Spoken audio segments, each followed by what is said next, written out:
இவங்கெல்லாம் உங்க சொந்தக்காரங்களா? பிசினஸ் பார்ட்னருங்க. இந்த அக்கா பெங்கால்ல பாத்துக்கிறாங்க. இந்த மாமா பீகார்ல, இவர் யூபியில, இவர் மும்பைல, இவர் நம்ம தமிழ்நாட்டுல. இவர் இப்பதான் புதுசா டெல்லியில பிசினஸ் ஸ்டார்ட் பண்ணிருக்காரு.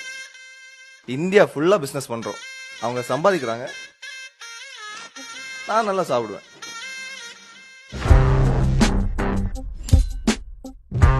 இது இட்லி, சைனீஸ் சாப்பாடு இல்ல. மாப்பிள்ள நீங்க தானே? வேற யாரா இருக்க முடியும்? பாருங்க, என் பாட்டி எனக்கு நிறைய விட்டு போயிருக்காங்க. பேர் இருக்கு, புகழ் இருக்கு, பணம் இருக்கு, மரியாதை. கல்யாணத்துக்கு அப்புறம் மரியாதையும் வந்துடும். ஹலோ, இது வரைக்கும் யாரும் மாப்பிள்ளனே முடிவாகல.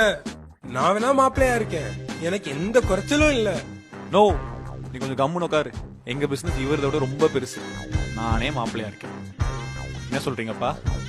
அப்பா அப்பா தீவாய் மூடு. இவனை நான் பீகார்ல மாப்பிள்ளை ஆக்கிக்கிறேன். ஆனா இந்த வீட்டுக்கு மாப்பிள்ள நான் தான். யோ பெருசு, எல்லா கல்யாணத்தையும் உன் வீட்லயே நடத்தி வைப்பியா? அப்ப நாங்க எதுக்கு இருக்கோம்? ஈயோட்டுறதுக்கா? யோ பங்காளி, போன தடவை வேற ஒருத்தன் கல்யாணத்துல நீ மாப்பிள்ளையா இருந்த.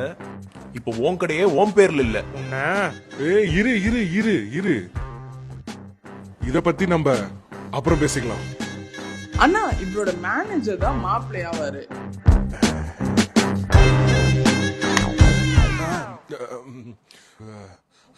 மாப்பிள்ள தம்பியாவே இருக்கலாம்.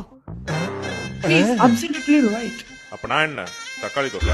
அதேதான் நானும் சொல்றேன். நான் ஏன் மாப்பிள்ளையா இருக்க கூடாது சொல்லுங்க? இவன் இல்ல, நான் தான் மாப்பிள்ளையாவேன். அது எப்படி விடுவோம்? நான் தான் மாப்பிள்ளையாவேன். ஏய் இல்ல, நான் தான்.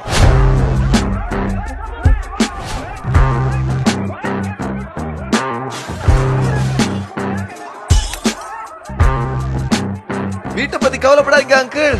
கல்யாணத்துக்கு அப்புறம் வீடு நம்மள் தானே. நீங்க நினைக்கிறீங்களா இந்த சண்டையில இவங்க மாப்பிள்ளை யாருன்னு முடிவு செஞ்சிருவாங்கன்னு? அப்போ பிரதமரை எப்படி தேர்ந்தெடுப்பாங்க? வாரிசு ஊழல்வாதிகளின் முயற்சிகள் முறியடிக்கப்படும். மீண்டும் வேண்டும் மோடி. இம்முறை 400க்கு மேல்.